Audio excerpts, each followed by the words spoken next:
Brahmanbaria 250 শয্যাবিশিষ্ট general হাসপাতালে চালু থাকা বৈকালিক স্বাস্থ্যসেবা গত ফেব্রুয়ারি মাস থেকে বন্ধ রয়েছে। এই অবস্থায় জেলার সুবিধাবঞ্চিত অসহায় রোগীরা দুর্ভোগে পড়েছেন।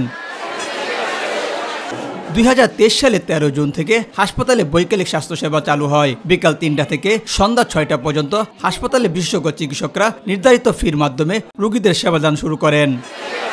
চলতি বছরের ফেব্রুয়ারিতে হঠাৎ করে এই স্বাস্থ্যসেবা বন্ধ হয়ে যাওয়ায় বিপাকে পড়েন রোগীরা।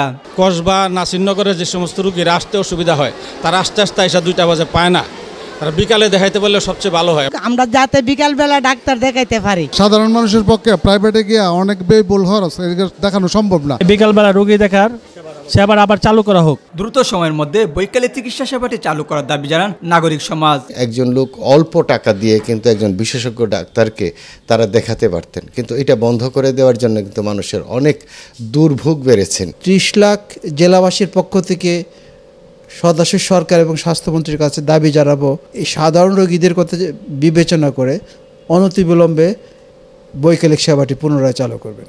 প্রশাসনিক জটিলতার কারণে বৈকালিক সেবা সীমিত পরিসরে চালু রয়েছে। পূর্ণাঙ্গরূপে বৈকালিক সেবা চালুর বিষয়ে আলোচনা চলছে বলে জানিয়েছে হাসপাতাল কর্তৃপক্ষ।